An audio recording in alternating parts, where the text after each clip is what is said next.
gostaria de compartilhar algo que estou fazendo agora em um programa de pós-graduação em Educação em Ciências e Matemática, que se queda em Goiânia, que tem 10 anos de curso, e nós estamos, vamos ver, e que estamos fazendo 10 anos de cursos com muito gosto, porque tem 150 dissertações defendidas, e começamos o doutorado recentemente, e ainda não temos nenhuma defesa do doutorado, pero há 10 alunos caminhando para que se tenha a defesa ao ano de 2019. Eu tenho um grupo de estudos que se chama NECIMA, o Núcleo de Educação em Ciências e Meio Ambiente. Allá hicimos atividades com os profes de los chicos hasta los profes universitarios y con el tema medio ambiente. Entonces, hicimos muchas actividades en la comunidad, que son recursos de inserción de actos educativos con la comunidad. Hicimos muchas cosas, reflorestamiento,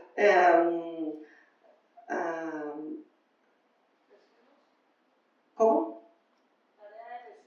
Sí, trabajamos también con residuos sólidos, pero mucho más con recomposición de las matas ciliares de los ríos, de los ríos que tienen restauración.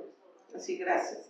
Y eso tem generado muchos premios que han ganado en la comunidad por las actividades hechas con las escuelas y las familias que viven en la comunidad.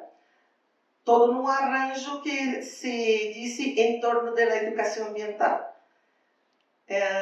Hoy vamos a hablar acá de un trabajo que hemos hecho con mucho gusto 2015 con el Plan Nacional del Libro Didáctico. ¿Qué es eso?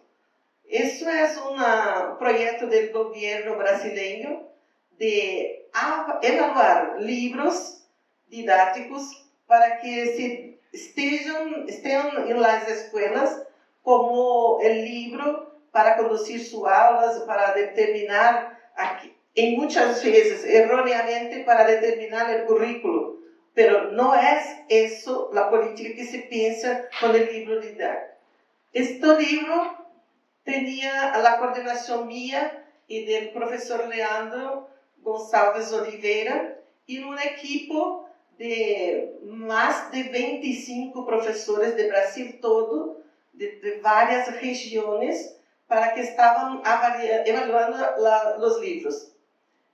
¿Qué es evaluar el libro?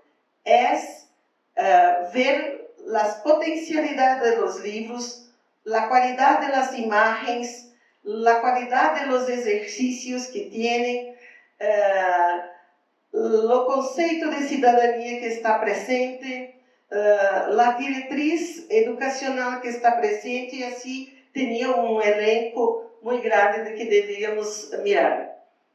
A partir de eso, fueron seleccionados 8 colecciones que serían distribuidas a todas las escuelas de todo el país.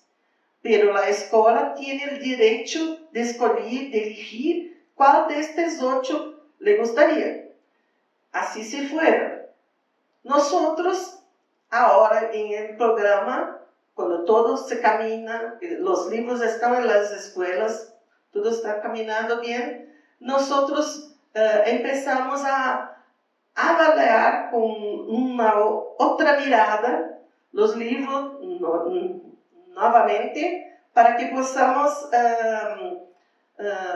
con más riqueza de detalles, mirar la educación ambiental. Así reuní con 2 alunas, uma que se chama Ana Paula e outra Desirê. As duas são de mestrado, de maestria, e estão comigo há 1 ano, estudando no grupo de NECIMA, e hemos hecho esse trabalho para uma publicação em um evento em Brasil. Assim que trago algo que já está publicado, que se pode ter acesso e que se passou por avaliação para estar na publicação da revista.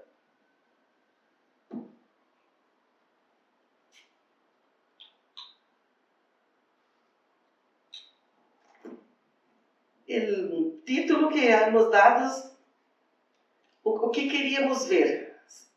Aquilo que está nas políticas públicas que o Brasil tem, está em los livros, se hacen presente ou se hacen presente mais ou menos. Não queremos verificar se teníamos principalmente a presença daquele que está escrito em la política de la educação ambiental brasileira, com uma lei que se tem claramente para indagar principalmente as correntes de la educação ambiental. E então, hemos perguntado se é possível, uma ligação possível, ter a educação ambiental e suas correntes presente em los livros. Acá vou resgatar um pouco, muito mais para os presentes. Meu colega Danilo vai ouvir algo que já conheces. A discussão da educação ambiental como uma política no Brasil. Quais são os elementos estruturantes desta política? Nós temos, então, desde 1999, a Lei da Educação Ambiental no Brasil, decorrente de todas as marchas que han ido internacionalmente. O Brasil ha participado e assim ha venido com a possibilidade da criação da Lei da Educação Ambiental. O que é a educação ambiental? Quais são os processos educativos que estão imersos em la proposta desta lei? Que princípios tem a educação ambiental no Brasil? Que objetivos teníamos com esta lei e com a proposta da educação ambiental? E, por fim, a criação do Programa Nacional de Educação Ambiental. Este programa permite dizer que, em resumo, que se poderia fazer a educação ambiental em la escola, em las iglesias e com os pueblos todos, né? Nós não temos tantas etnias como você, pero temos alguns quilombos, alguns indígenas, e que todos esses se participassem de todo esse programa.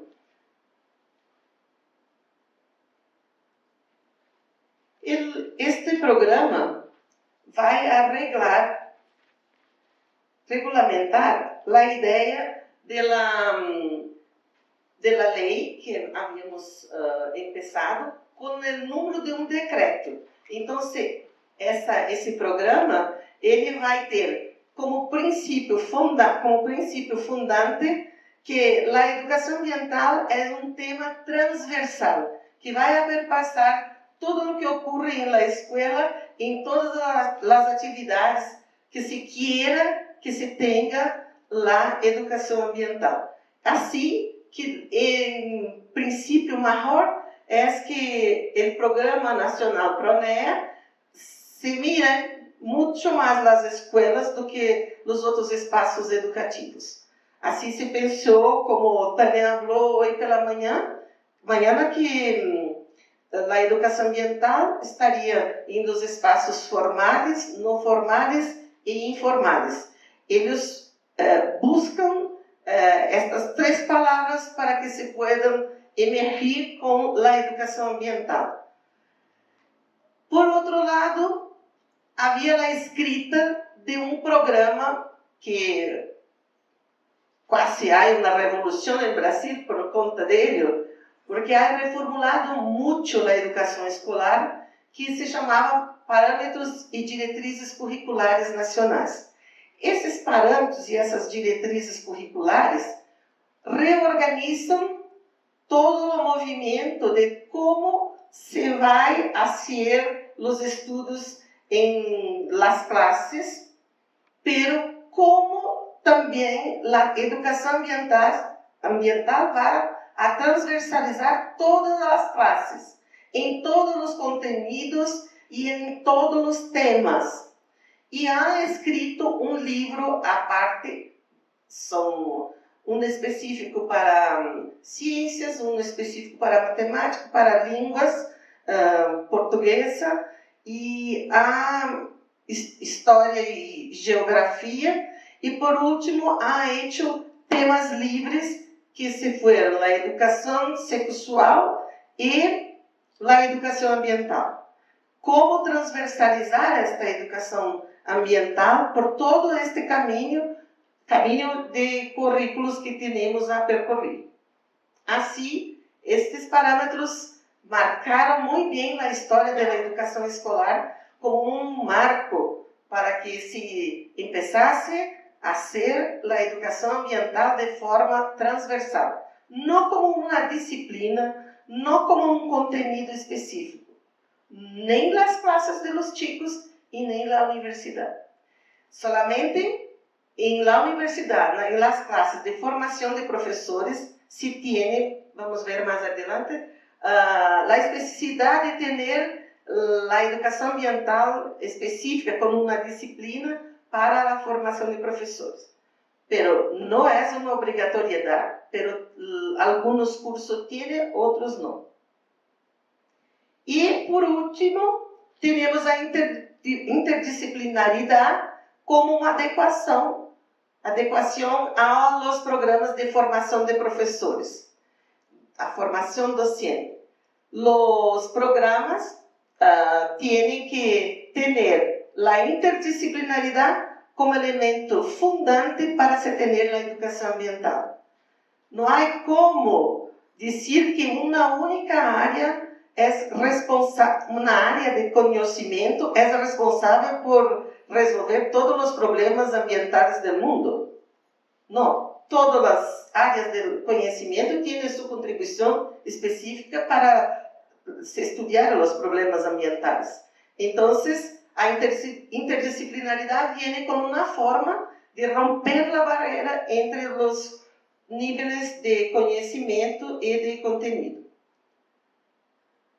Bueno, as diretrizes curriculares mais recentes que temos são esta de 2012, que diz claramente como fazer a educação ambiental, sem ser uma receita, um prescrito, pero dizer como há parâmetros, início e fim, o espaço que vai recorrer toda a educação ambiental. Assim, eles se volvem a trazer os marcos legais anteriores, que é o histórico das discussões mundiais sobre as questões ambientais, desde o desenvolvimento industrial, da revolução industrial até hoje, todos os problemas ambientais que estamos recorrendo e o que han hecho os governos para que se possa cambiar a situação ambiental. E assim, se temos também muito claro o conceito de educação ambiental e o socioambientalismo, aquele que tem sempre uma incursão social, não somente ambiental, trazendo as questões sociais e culturais para junto de las questões ambientales, de la natureza, de los recursos naturais. Não se pode mirar as coisas solamente com um recurso natural, sem ter a mirada da cultura e a mirada das questões socioambientais que estão agora muito mais clara para todos os governos, onde a linha neoliberal tem a ser toda uma imposição de normativas de todo custo e de todas as formas, pero nós caminhamos numa leitura socioambiental onde se percibe que o componente social é muito forte para se afirmar como as pessoas miram os recursos, como as usufruem e que se quer com isso. E esse o que se quer é o que estamos vivendo hoje, com todos os problemas e todas as questões estruturantes. E por último, duas coisas importantes. As organizações sociais, curriculares, pedagógicas vão se desenvolver em dois elementos da educação brasileira: a educação básica, que são os níveis infantil, fundamental e médio, e a educação superior, o ensino superior, a universidade. Então, toda a formação da graduação se faz também com uma inclusão no currículo da educação ambiental. Isso é o que diz a diretriz, que tem que ter educação ambiental no currículo da química, da biologia, da engenharia. Isso é o que está dizendo e nos cobrando a resolução. Como fazê-lo? Não lo sabemos. Estamos começando, tentando. Temos na forma da lei, mas não temos na prática. Como vai dizer um advogado que vai ter educação ambiental em sua matriz curricular? E como vamos fazê-la? O que é? Vamos falar de sustentabilidade? Que sustentabilidade vamos falar? Então, é isso que é o que estamos hoje vivendo desde 2012, quando se promulga a resolução, mas se caminha até 2017 a passos curtos, tentando começar a resolução. Algumas coisas já han caminhado. Não vamos também fazer tragédia, mas não como se gostaria. E, parêntese, mesmo tendo a inserção oficial no currículo, você tem a garantia que vai fazê-lo. Concordam? Quase que sim. E, por fim, vamos dizer que os principais apontamentos desta trajetória, nós outros buscamos aqui trabalhar alguns autores teóricos com esse grupo de estudos.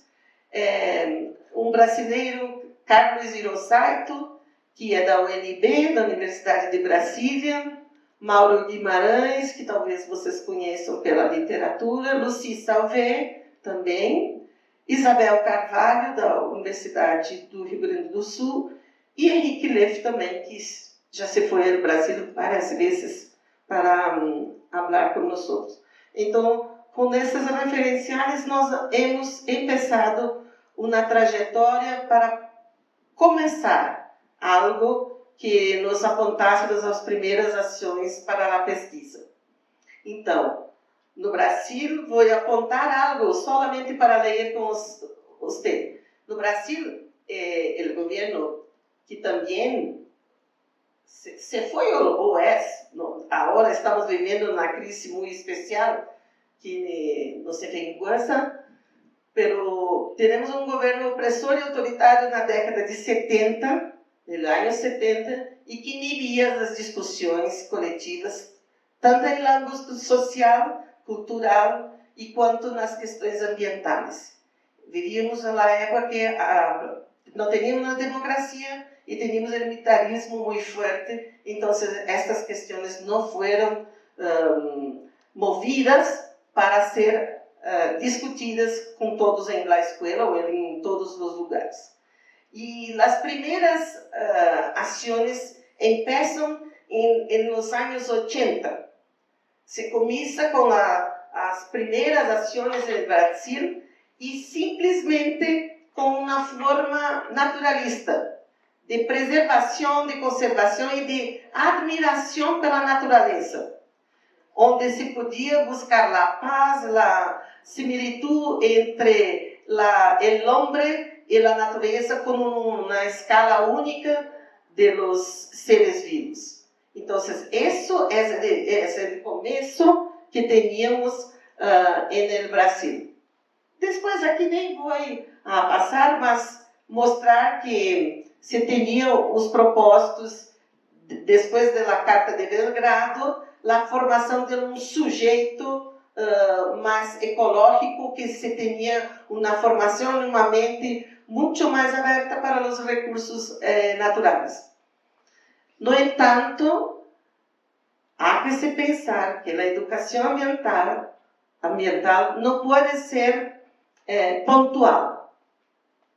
Nós compreendemos, e está marcado em las leis e em los programas que nós já falamos, que a educação ambiental há que ser contínua, permanente, inclusiva, interdisciplinar, como nós falamos, quizá transdisciplinar. Pero se tem pontualidade solamente, se hace atividade solamente por uma data comemorativa ou algo que se passa em la comunidade e depois não se hace mais nada, este valor deste ponto educativo é pequeno. Pero que não se compreende a educação como algo cumulativo, pero que se entende a educação como algo assertivo e inicial. Então, e contínuo. Pero assim não se pode compreender que a educação esteja no presente em todos os níveis, em todas as modalidades de educação. Por isso falamos que em nível formal, não formal e informal, há que ter a educação ambiental o tempo todo. E estamos vendo que algo pode, se tem uma campanha que vamos fazer de educação ambiental, vamos a mirar os espaços informais, como a tele e outros, para nos ajudar. E assim vamos, de tal forma que todo o processo se perpasse os 3 níveis. Sim? Bom, uma coisa que se faz necessário superar na educação ambiental é a mera transmissão de conhecimentos. Agora estamos falando de algo que é lo normal da educação. Não é uma prioridade da educação ambiental. É algo específico do processo educativo, que algo que seja transmitido tem curta duração. Sim? Por quê? Se pensa em passar conhecimentos corretos ecologicamente e através da transmissão e ponto, sem a reflexão, sem a discussão, sem o diálogo, se morre. Não há como evoluir, crescer muito mais se não se vai por este caminho. E Mauro Guimarães coloca isso muito bem, quando se disse que precisa ser que estes problemas sejam contextualizados socioambientalmente para que se possa fazer a construção do conhecimento. Hablamos Danilo e eu. Eu trabalho em uma linha da educação ambiental no Brasil que trabalha com construção de conceitos. Se estamos falando de um contexto, como Danilo falou em sua charla, vou pegar tu exemplo, de uma comunidade que tem emergente, quando se está a mirar aquela comunidade, alguns dos conceitos muito emergentes, vamos a sacar destes conceitos para fazer toda uma compreensão da construção destes conceitos, como se interligam os conceitos científicos para que a comunidade tenha los saberes y los saberes científicos, los dos. Yo no creo que si vamos a hacer grandes conservación de animales de la cadena, el mayor topo de la cadena alimentar, si no tenemos una discusión científica de por qué esos se mantienen en el topo. La información es necesaria, pero solo repasarla, no. Tiene que discutir, tienes que interligarla con los otros. Así, los conocimientos científicos hacen una red. Y esta red es importante para la permanencia del conocimiento. Porque vivimos en una sociedad con los saberes, sí, Tardif nos deja muy claro eso, pero hay que saber que estamos en una sociedad científica y que tiene sus conocimientos, su lenguaje, y así tenemos que ter acceso a eso y construirlo si quisiéramos ter una sociedad más sólida, tenemos que ter mucho más personas con los conocimientos construidos y no transmitidos, construidos. Así pegamos eso todo, pano de fondo que tiene la pantalla de fondo que tenemos, que es lo que el gobierno propone para trabajar con los países mundiales que pretenden disminuir los problemas ambientales, tendo uma mirada socioambiental para os problemas, não somente de los recursos naturais. Isso não é possível mais pensar em preservação com uma mirada exclusiva em aquele objeto, o animal, a planta, as flores, não. É o conhecimento socioambiental como um todo. Pegamos isso e com base em Salvé, que teníamos colocado como aporte, e fomos para os livros didáticos. Agora sim, chegamos ao livro para dizer o que encontramos lá. Bueno, acá vou falar que este plan del gobierno sobre el libro didáctico es uno de los planes más, como voy a decir ahora, caro, costoso, de muito aporte financeiro no Brasil. As editoras têm sede por este dinheiro, porque é muito, bilhões, para fazer milhões, para fazer um programa desta magnitude. Então, há uma mirada das editoras para competir e para estar com seus livros aprovados e distribuídos. Isso se faz desde 1985. Ela é a maior distribuição de material educativo que se conhece do mundo. Isso já se ha discutido. E uma das coisas que se põe como regra é que esses materiais têm que ter a inclusão dos temas transversais. E um dos temas transversais é a educação ambiental. Assim que, se uma obra está aprovada pelo Ministério, é porque tem os temas transversais. Se não lo tem, não pode ser aprovado. E esta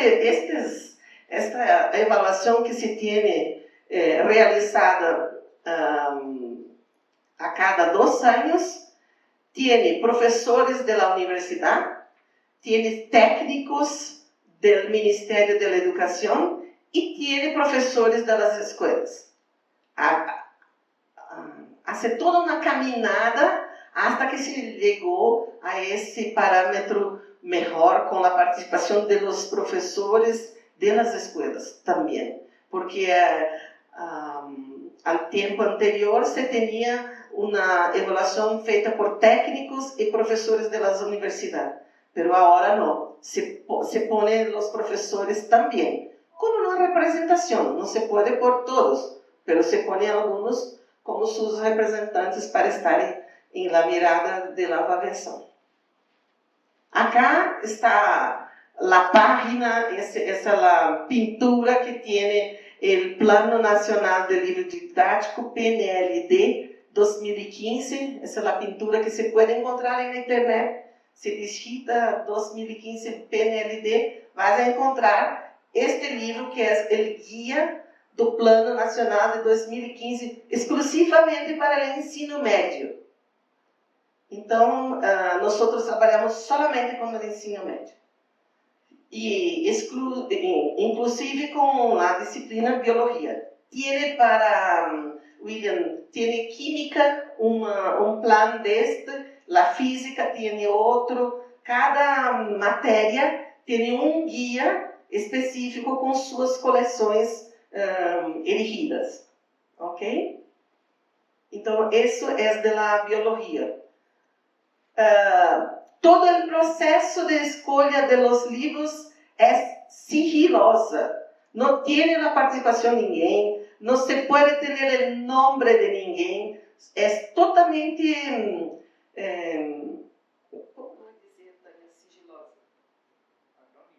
anônimo. Tem um anonimato muito grande para que não se saiba quem são os avaliadores e quais são as coleções que han ingressado no edital para recorrer. Então, há todo um cuidado com as editoras para que não saibam quem está concorrendo e depois, por isso os nomes, William, não se tem o nome da editora, tem-se um número. E assim há um código para se avaliar todo por números. Não se sabe, solamente uma pessoa que criou os códigos la que sabe e tem essa segurança. Pero sabemos também que uma editora pode comprar outra e ter a razão social de outra e que uma mesma concorre 4 vezes com razões sociais diferentes. Por isso não podemos entrar na discussão jurídica. São empresas diferentes. Ponto. Não é a mesma. Nós sabemos que há cotas, que há compra da razão social, mas isso é uma questão jurídica, que vale ser o nome da empresa. As obras, a avaliação das obras se dá em duplo cego, como nos trabalhos dos congressos. Então, 2 especialistas vão avaliar as obras em duplo cego, sempre, sempre. Por isso demanda uma equipe muito grande. 25, 35 pessoas trabalham para uma única área. Se temos 5, 6 áreas, vezes esse número. E as pessoas que trabalham como avaliadoras têm uma gratificação por fazer esse serviço. É um serviço remunerado, não é gratuito. A universidade não trabalha gratuita, nem os professores das escolas vão ganhar por serem especialistas avaliadores. Os critérios são previstos no edital, se corrige totalmente pelo edital. Tudo que está sendo evaluado, os editores lo conhecem pelo edital. Nada pode ser motivo de inclusão ou exclusão que não se tenha estado no edital. Solamente o que tenha lá. Por isso o edital é longo.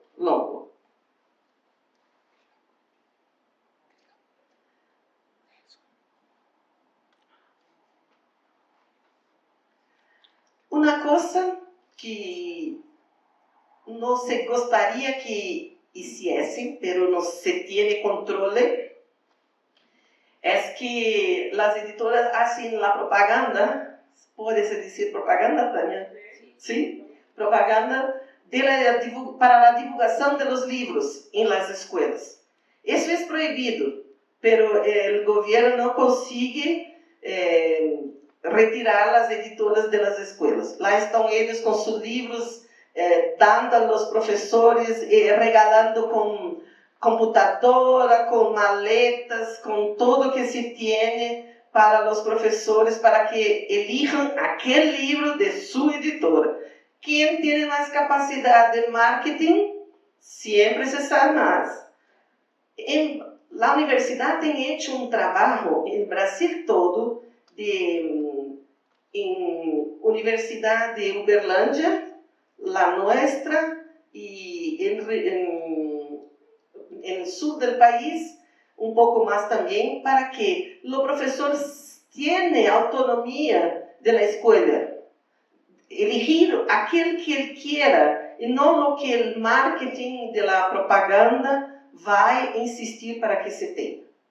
Então, o melhor em sala de aula é aquele que ele elige, o professor elige, e não o que os outros. Vamos a caminhar um pouco mais. Bom, e o trabalho, Marilda? Como se queda? Onde está a análise dos livros? Agora, chegamos então em las 15 correntes que todos vocês, pelo que sei, sabem muito bem. Vocês podem achar, por este trabalho é muito simples. Não é difícil, é simples, sim. Cada capacidade de análise, solamente isso.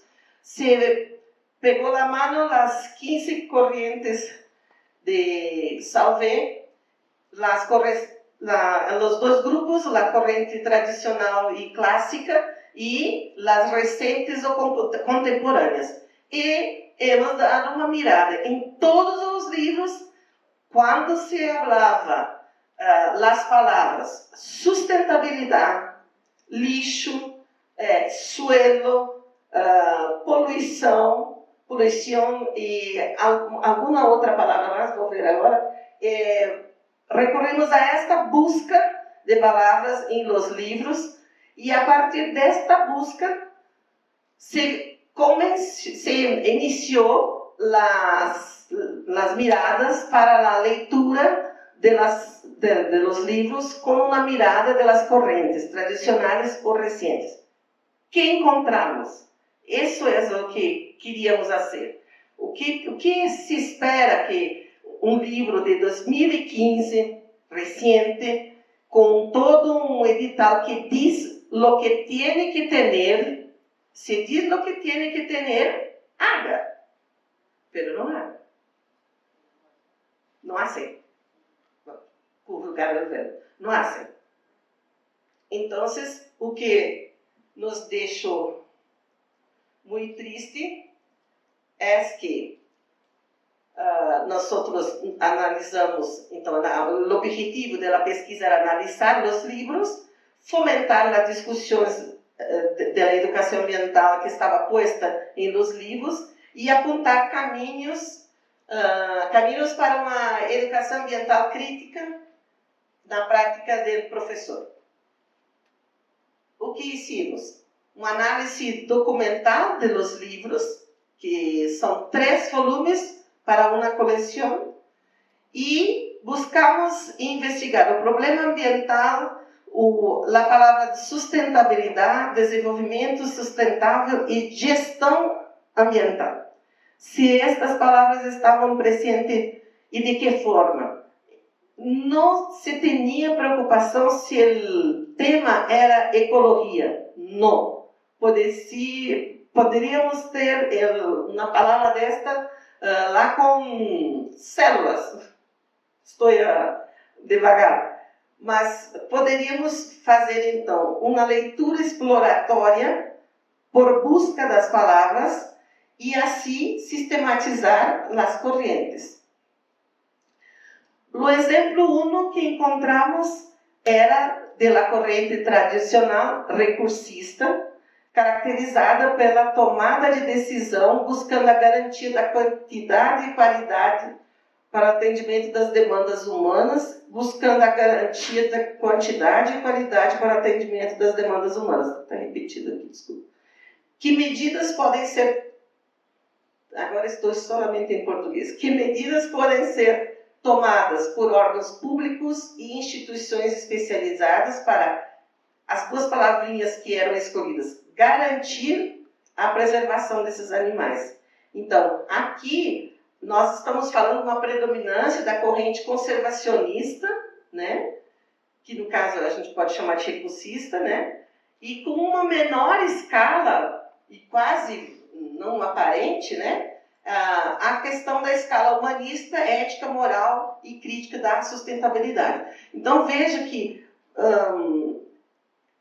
é comum encontrar muito mais as determinações da corrente tradicional do que lá mais recente.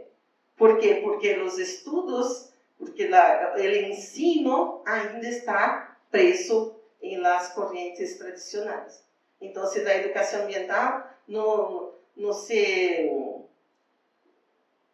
separou disso que é o ensino. Lá vem a educação ambiental vem junto com o ensino tradicional. Então, os dois colados assim.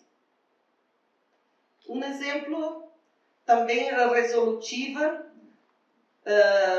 foi sobre informações de problemáticas ambientais. Junto com a apresentação, aqui é o que está escrito lá, junto com a apresentação do projeto, divulgue que tipo de reutilização é viável e necessária em sua cidade e quais os ganhos ambientais que a reutilização traria. Então, acá temos uma citação onde tem um pedido em livro sobre o projeto para que se divulgue e para que se hable sobre a reutilização. Assim se tem também um exemplo de possibilidade resolutiva das coisas. Um pouco mais avançada, mas não muito. Assim, nós vimos que as ferramentas pedagógicas estão muito arraigadas aos termos do ensino tradicional, que se despregue o mais rápido possível para que se possa chegar a atrair a interdisciplinaridade, o cambio do conhecimento e a ligação entre os saberes tradicionais com os saberes científicos. Isso não aparece em nenhum livro, Então, essa educação ambiental mais progressista, mais moderna, que se pretende socioambiental, não está com os editores em los livros. Não tem. Ainda se tem algo bem tradicional e poucas vezes ha emergido ao longo dos 3 livros. Se poderia ter muito mais vezes, a partir de um tema gerador, se pode fazer várias inserções de los contenidos, pero isso não aparece nos livros. Raramente se tem um projeto que se desenvolve com um tema gerador e se tem vários conceitos e contenidos a serem resolvidos por um único tema gerador. Assim se teria muito mais oportunidade de se ter a inserção da educação ambiental com a inserção de vários conceitos, pero não tem. E assim, solamente para refletir e para dizer que temos que caminhar um pouco mais para que se possa resolver as coisas de outra maneira. Porque se estes livros estão na escola, estes livros estão fazendo algo com as crianças, com os jovens, com as pessoas, com as famílias. Por muitas vezes, na pobreza brasileira, é o único livro que se tem na família, é esse. Não se tem outro livro, nunca há mirado outro livro. Temos clareza de nossa pobreza. Então, que este livro seja o melhor. E sendo o melhor, temos que fazer com que os autores pensem de outra forma e que este edital tenha mais condições de poner aquilo que se quer mais claramente para que se tenha mais vezes a educação ambiental numa proposta que seja contemporânea. Porque assim teremos o que diríamos ter com feminismo e educação ambiental. Há que fazer um elo nessa situação. A etnografia, o respeito às culturas, de como eles tratam a natureza, como representam uma pedra, o suelo para aquele grupo. Então, essa visão mais holística da natureza não está posta ainda. Então, a quem cabe fazer isso? Ao professor. Sem o livro, porque lá não tem todo o que quer. Tem a tradicional, sim, muito bem, mas lá os outros termos que temos que falar, temos que fazer outras atividades que se possam, que puedan promover muito mais a educação ambiental. Assim, eu trouxe a pequena contribuição para que possamos ver algo que estamos fazendo e que se possa caminhar com vosotros aquilo que vocês tenham sido acá. Graças.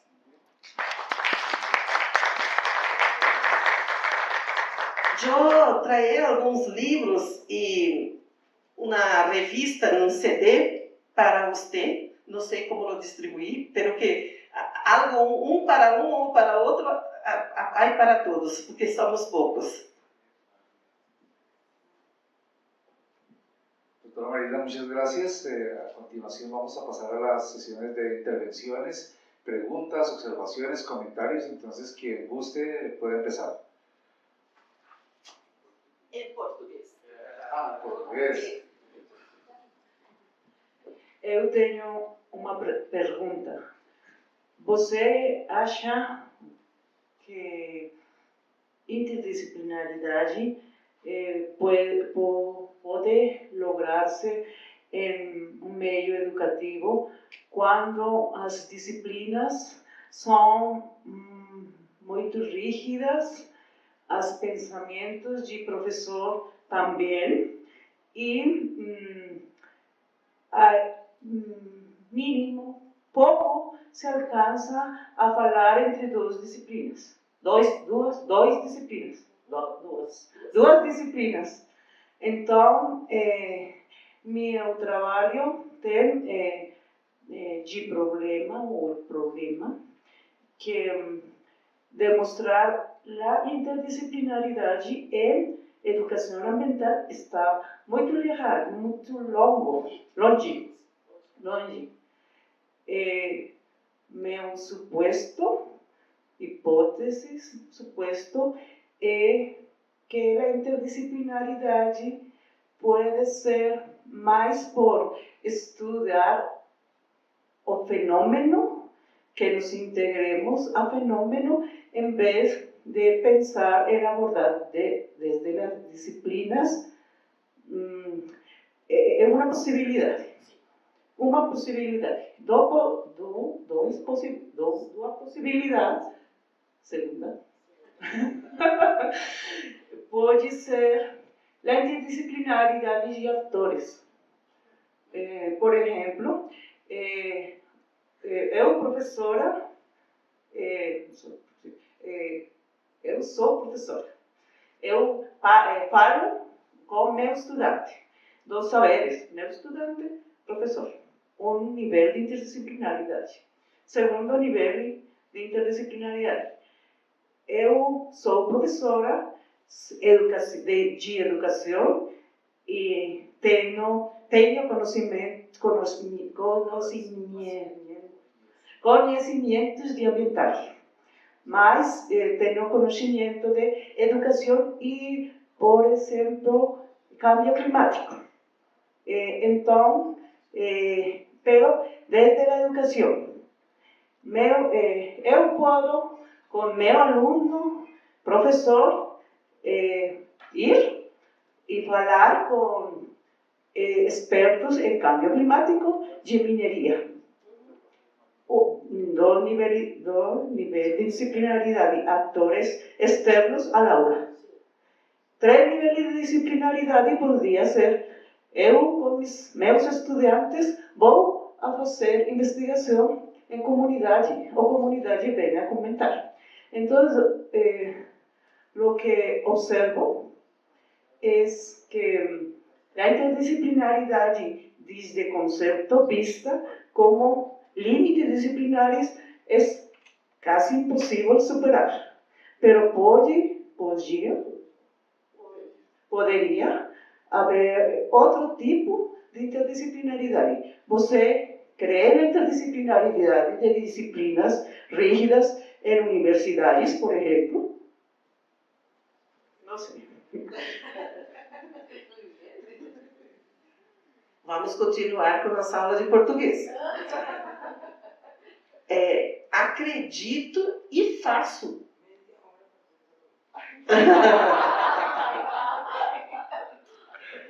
No descuento, pero está haciendo muy bien. Está aprovechando muy bien la visita. Sí, muy bien.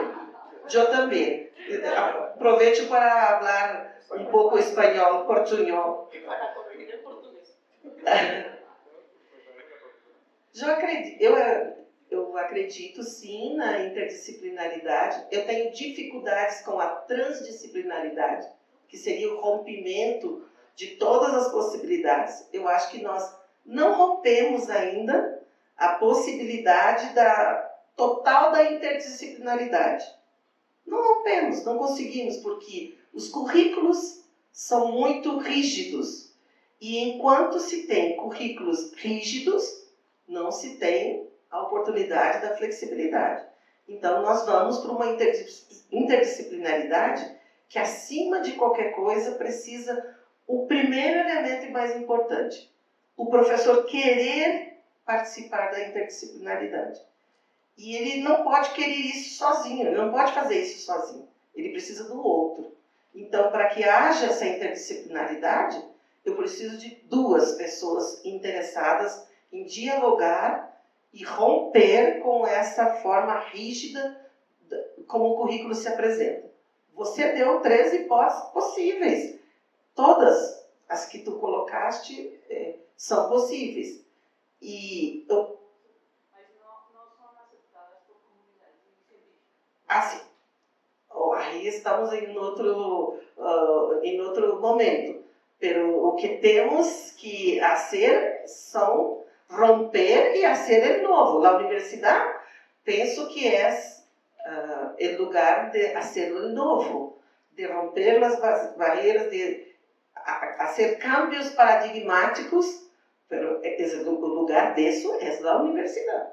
Então, acá se faz isso. Se os outros não reconhecem, tem que ver por que não reconhece, porque a casa é o lugar da invenção, da tentativa, do rompimento. Agora, na escola que eu tenho os alunos fazendo aulas, classes, se fazem atividades no o currículo continua disciplinar, pelas as atividades que se fazem em la disciplina são interdisciplinares. Me compreende? As atividades, sim, completamente interdisciplinares. E há muitas escolas no Brasil que conseguem fazer. Tem uma escola que trabalha com niños em São Paulo, Escola da Vila, que fechou recentemente, né? Por questões financeiras. Essa tinha uma proposta curricular toda, com temas geradores, sem disciplinas, sem provas, sem avaliações, outra forma, outro olhar, outra mirada para a educação.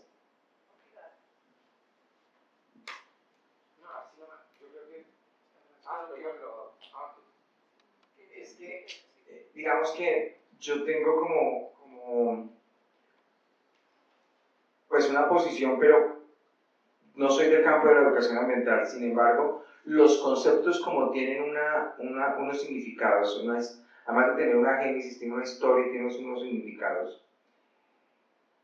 En muchos textos y en muchas presentaciones se usan estos tres conceptos: multidisciplinaridad, interdisciplinaridad y transdisciplinaridad.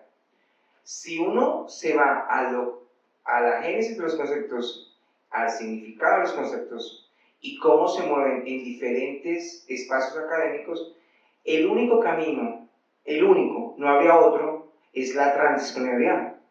O sea, no puede haber otro.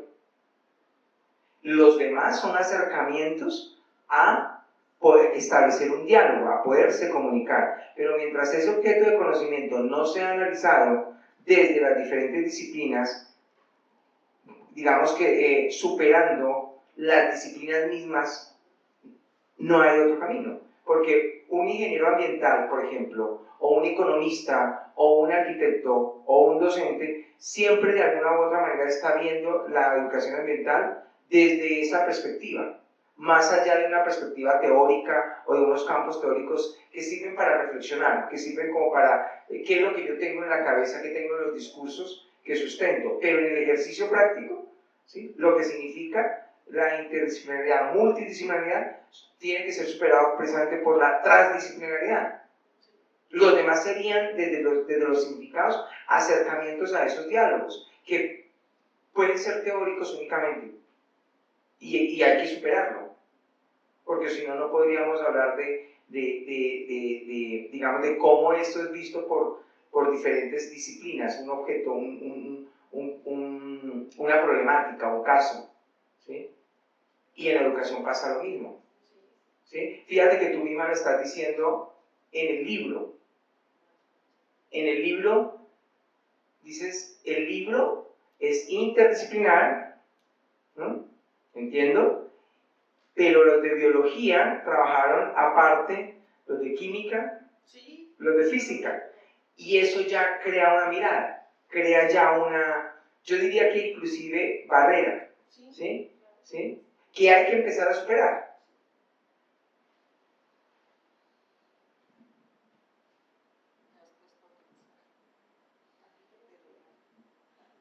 ¿Vas a referirte a ese comentario? Sí. Muy bien. Si no preguntan, no debe responder. Es una afirmación que ha hecho, pero concordo con usted porque ¿cómo hacer un libro interdisciplinar si lo hacemos con la mirada en la disciplina? Imposible. Hacemos parte de las actividades interdisciplinares. Se puede tener, pero no tenía. Poquísimo. Poquísimo. Se transversalizaba, ou seja, la educación ambiental estaba presente en los libros de química, biología y geografía, pero los demás no tenían nada. Entonces, pero la práctica de la transdisciplinaridad, en cuanto no se rompe con lo currículo de forma disciplinar, estaríamos haciendo algo ainda en ensayos, pero muy difícil con las amarras de las disciplinas.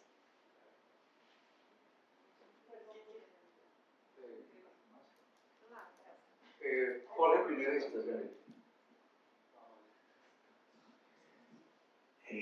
Mira, yo no trabajo directamente en el área de educación ambiental, soy una especialización en educación y gestión ambiental de la universidad y trabajo desde la gestión ambiental. Me interesan esos temas porque tengo que hablar un diálogo con la educación ambiental. Realmente hago ese esfuerzo que muchas veces la gente de educación ambiental no hace con la gestión ambiental, desafortunadamente. Y por eso yo vengo mucho a pues, conferencias que ha dictado Saube acá y a muchos eventos de educación ambiental en lo posible. Pues por eso no es que sea tan experto en el sentido de, pues cuando me hablas conceptualmente de lo pedagógico, de lo didáctico, aunque naturalmente lo entiendo, porque soy profesor universitario, etcétera, pero no tengo la experticia como tú la puedes tener. Pero mi pregunta es lo siguiente: cuando uno habla de interdisciplinariedad, etcétera, independientemente a qué enfoque se está refiriendo naturalmente que la transdisciplinariedad implica una integración mucho mayor, ¿sí? Pero mi pregunta es, ¿hasta qué punto uno puede sacar conclusiones tan, digamos, valga la redundancia, tan concluyentes con respecto a los libros? Naturalmente que sí, pero que sean adecuados o no para utilizarse, teniendo en cuenta que los problemas que uno aborda en la realidad muchas veces depende del tipo de problema, es que uno trabaja o más interdisciplinarmente o más transdisciplinarmente o disciplinarmente. Yo, pues naturalmente por mi área de trabajo en información, trabajo más interdisciplinarmente desde la gestión ambiental, ¿sí? Pero mi pregunta es, en ese sentido, ¿cuál es tu opinión? Pues porque finalmente yo no puedo generar una camisa de fuerza para trabajar los temas necesariamente interdisciplinares. Te hago esa pregunta porque inclusive yo estoy invitado pues como actor externo en este momento a 4 mesas que tiene el Ministerio de Educación. Yo no trabajo en la educación básica ni media, trabajo básicamente en la universidad, pero trato de dar algunos aportes desde mi experiencia en la universidad para trabajar el currículum en posgrados, porque se está haciendo toda una revisión, porque precisamente se trabaja, pues lo que tú dices, muy disciplinarmente por cada área en la básica y en la media, que equivale, pues digamos, a la educación diferente a la universitaria, digamos, a los niveles más pues, anteriores, ¿sí? Pero mi pregunta es precisamente hasta qué punto uno tiene que forzar para trabajar interdisciplinarmente. Yo entiendo perfectamente la educación ambiental, la transversalidad, pues porque he trabajado eso, pero no sé, me gustaría escuchar pues tu opinión, porque finalmente también hay un libro muy interesante acá de la Universidad Javeriana que hizo un trabajo sobre la interdisciplinaridad en la educación superior. La Universidad Javeriana es una universidad privada de jesuitas muy importante de Bogotá, digamos de las líderes, pero en el que precisamente se habla que se hace un recorrido por todos los aspectos de interdisciplinaridad, no necesariamente desde lo ambiental, y se habla precisamente de que depende de la pregunta y el problema que uno quiere resolver, o se trabaja más inter o más disciplinarmente o más transdisciplinarmente.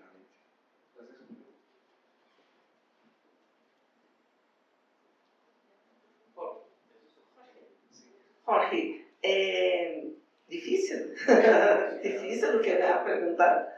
Yo no soy una especialista en la interdisciplinaridad, en la educación, de la didáctica específica, que son los expertises de la discusión de la interdisciplinaridad. Yo apenas trouxe que a educação ambiental requer isso, requer uma forma mais abrangente, mais holística da mirada das questões ambientais. E que se não se foi assim, e que a interdisciplinaridade e a transdisciplinaridade favorecem a mirada mais general. Isso sim. Quanto mais sectarizada, fragmentada se tem as miradas, mais difícil de se compreenderlo todo. Isso é o que nós vivimos com as mudanças climáticas e todos os problemas ambientais que oímos o tempo todo.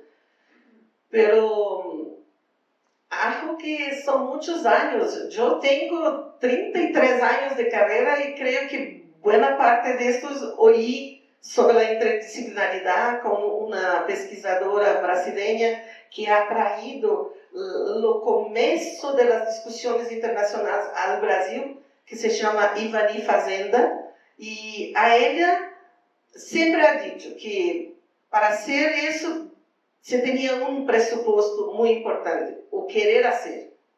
E esse querer fazer depende da pessoa e do fenômeno.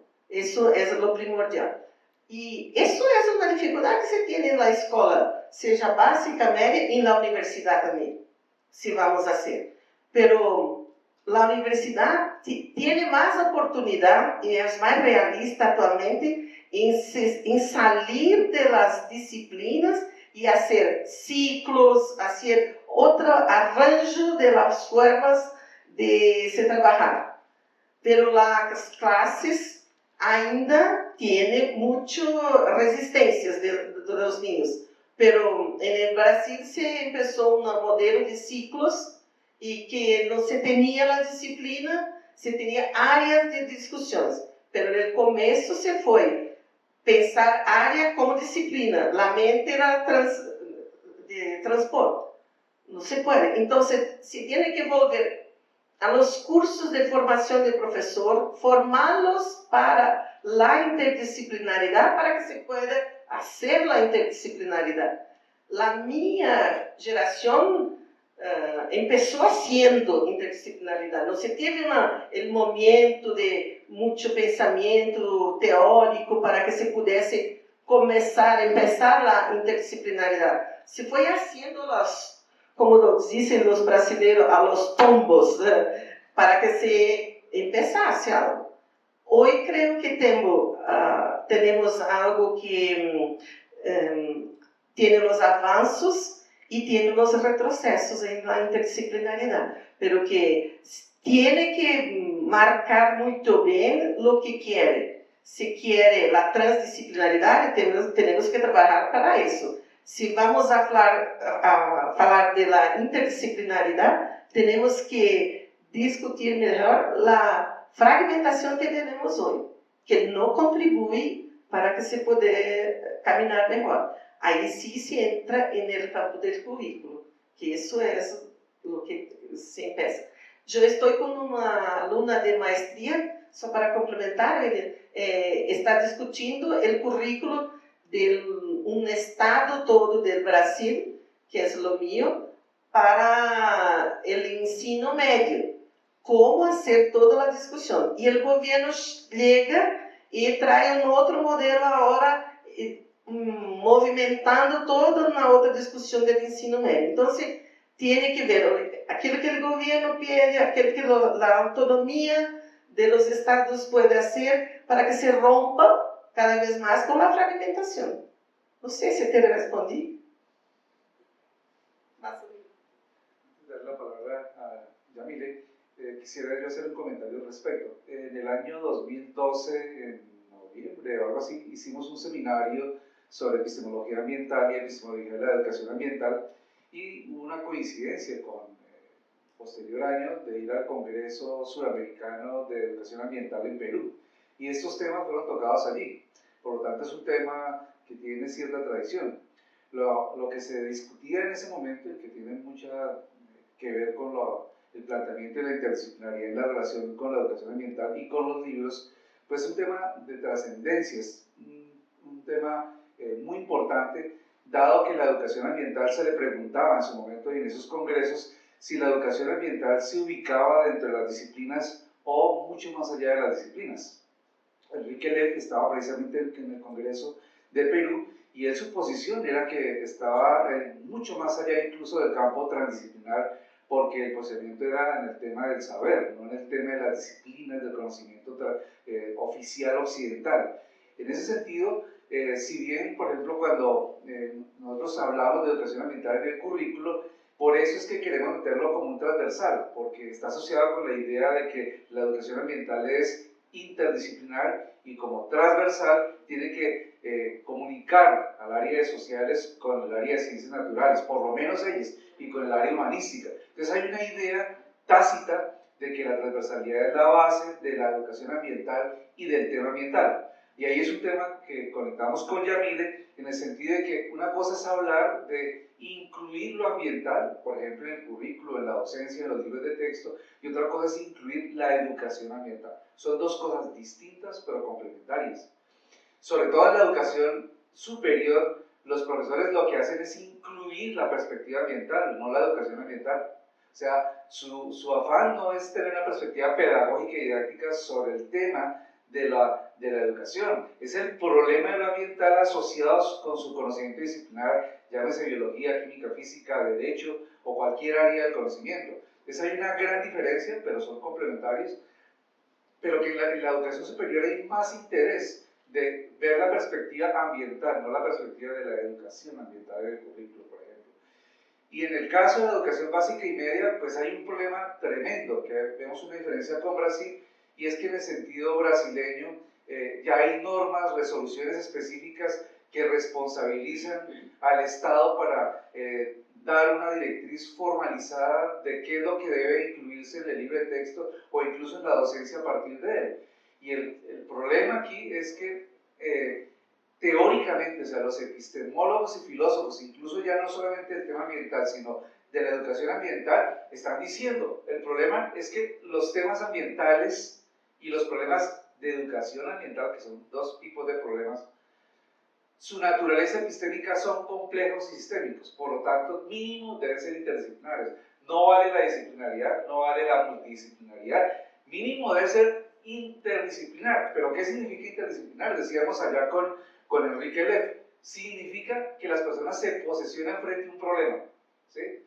Y frente a ese problema abandonan su campo disciplinar en torno a resolver ese problema, generando un nuevo campo propio, donde los lenguajes dialogan, se hibridizan y generan una nueva concepción de saber asociado a esa discusión. ¿Pero qué pasaba allí? El problema en esa complejización estaba en el campo transdisciplinar, en la medida en que no solamente dialogaba las ciencias naturales con sociales y humanísticas, sino que permitían los saberes tradicionales, los conocimientos tradicionales, los sabedores y demás. Lo que Enrique Leff dice, eso ya no es transdisciplinaridad, eso es diálogo de saber, y entonces la educación ambiental ya no pertenece al campo de las ciencias, sino pertenece al campo de la cultura.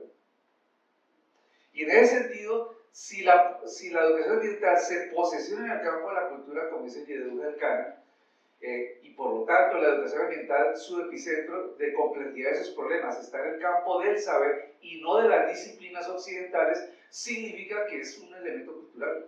Pero si nos vamos a la figura occidental de las disciplinas, estamos en el campo de la transdisciplinaridad y de la interdisciplinaridad en la medida que complejizamos el problema. Eso es lo que se llama la ciencia postnormal. O sea, los que vienen de las ciencias dicen esto es ciencia postnormal, mientras que por otro lado dicen no, esto es un tema cultural. La educación ambiental es por sí misma un factor cultural y debería definirse en ese tema, y por eso es que nuestro grupo, nuestra línea de investigación en educación ambiental tiene un gran interés en los temas culturales. Entonces, filosófica y epistemológicamente el tema es grande la diferencia entre hablar de incluir en un libro la educación ambiental y otra cosa es incluir los aspectos ambientales. Porque una cosa es formar para aprender el contenido y para formarse como ser integral de una sociedad en la toma de decisiones y en la participación política, y otra cosa es para resolver un problema ambiental. Eso es muy diferente. Entonces, si estamos posesionados es en resolver problemas ambientales, eso principalmente lo hacemos en la educación superior. Entonces uno dice, yo estoy trabajando en cómo ambientalizar un currículo. Y entonces mi problema no es que los estudiantes se formen en procesos pedagógicos y didácticos, sino es en procesos de participación social a la resolución de problemas. Ese tema con Enrique Leff y Lucie Sauvé era el epicentro. Entonces Lucie Sauvé decía, lo fundamental aquí es tomar una posición de militancia frente a la participación social para la transformación de la sociedad en una posición crítica, intersubjetiva, hermenéutica, y por lo tanto es un tema cultural. La educación ambiental dejó de ser un campo de las disciplinas. Y lo que decíamos es eso, entonces la ley, el decreto 1743 en Colombia, que define los famosos PRAES, pues están hablando en un mundo del pasado. ¿Por qué? Porque lo que se está diciendo es que si el tema de la educación ambiental es cultural, ya no es un área transversal del currículo, sino es un área definida del saber como son las matemáticas, la física, el lenguaje, etc. ¿Qué significa esto?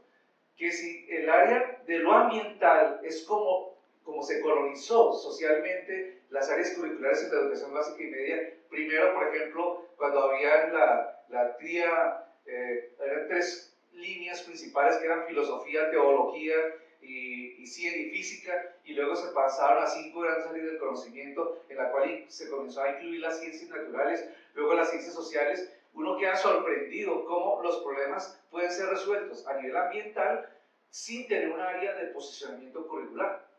Eso es insólito. Sin embargo, aquí nosotros queremos seguir hablando de transversales, sostener y decir en torno a una idea de interdisciplinaridad que la educación ambiental es transversal. Sí, la educación ambiental es transversal, pero lo ambiental no. Lo ambiental es un área de saber del conocimiento, como las matemáticas, el lenguaje y demás, y eso es un área del currículo que debería aparecer en los colegios, en los libros de texto, y ese tema no se ha trabajado, o se desdeña, o simplemente no se trabaja. Quería colaborar con esa intervención.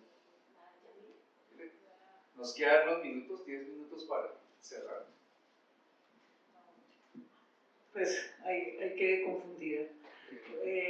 Confundida en el sentido de que es, si volvemos lo ambiental también, a no ser que sea campo, y se puede tornar disciplinar también, y entonces entramos otra vez al discurso de las disciplinas. En cuanto, es que mi tesis tiene que ver con la interdisciplinarización de lo ambiental, y yo coloco la interdisciplinarización no como teoría, porque es que aquí los gurú de lo ambiental, muy respetados por mí, nos han colocado en la teoría de nosotros los que seguimos que hay que alcanzar el logro de la interdisciplinaridad. Entonces, cuando uno está haciendo una tesis de esto y pone a dialogar a varias personas de diferentes cosas, entonces dice uno, un momentico, yo como abogado tengo los límites del derecho, yo como ingeniero tengo los límites. Y entonces, si estuviéramos en un campo universitario, no alcanzamos a la interdisciplinaridad, porque por más que el fenómeno lo necesite, yo como responsable abogado aporto es como abogado. Entonces, ¿en qué momento lo vuelvo tan integral? Ahí va el primer paso para decir que la interdisciplinaridad mirada desde las disciplinas, no. En cuanto al diálogo de saberes, sería una posibilidad diferente. Porque el fenómeno lo requiere. Entonces, digo yo, es más factible hablar de diálogo de saberes porque Yamile Pedraza habla sobre lo ambiental desde la educación porque es lo que ella sabe, y el otro habla desde la ecología, pero no pueden mezclar. Es que el problema es que a veces la interdisciplinaridad pareciera que si yo voy a abordar el fenómeno, se me volvió una mezcla, y interdisciplinar no es mezcla. Y entonces dice uno, pero cuando yo estoy hablando en realidad sobre un fenómeno, cambio climático, desde mi saber no puedo, sería una corcha de retazos mal hecha. Exacto, o sea, yo no puedo hablar, ser irresponsable y hablar de minería en cambio climático cuando yo soy de educación. O sea, yo puedo hablar de educación y cambio climático, porque es muy fuerte. Entonces, mi tesis dice que aporta metodológicamente, pero mi tesis, digo yo, no, es que yo no voy a hacer un cuestionamiento a eso que los teóricos han dicho que es teoría y no han comprobado. Ellos dijeron que teóricamente lo ambiental es interdisciplinar, pero eso no lo han demostrado, porque es teórico, les digo yo. Porque si fuéramos por ciencias, algo se vuelve teórico hasta que se comprueba. Y no, como ella lo dijo, nadie ha logrado dar cómo es el cómo, ¿cierto? Entonces, también hay una discusión larga ahí.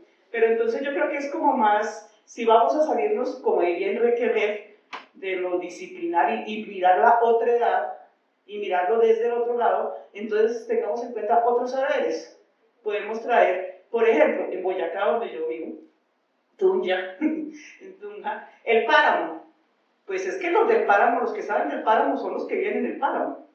Entonces, se trae la comunidad del páramo, sus saberes del páramo, están los biólogos, están los ingenieros. En conclusión, no vamos a hablar sino de saberes. Por lo tanto, sí sería como más sano ir posicionando el diálogo de saberes a seguir hablando de que cuándo es que nos vamos a fusionar e integrar como intertransdisciplinar, porque son las disciplinas y el conocimiento científico el que se posiciona siempre. Es algo que me surge, porque es que mi tesis la estoy sufriendo teóricamente. La sufro, la gozo y la vivo, dicen por ahí.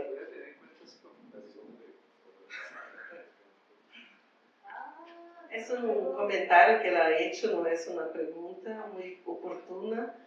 Yo agradezco a todos y a William que ha me oportunizado de estar aquí, a Universidad José Caldas, que ha financiado la avenida mía, y que yo sé que no es muy fácil tener los extranjeros en la universidad. En este momento el Brasil no está con toda esta oportunidad, pero pensamos que cerca podamos tener la oportunidad de tenerlos conosco y así dejé a todas las chicas que están estudiando el mestrado, que el proyecto, que se sigan bien y que están a pensar, es eso que tiene que hacer el tiempo todo.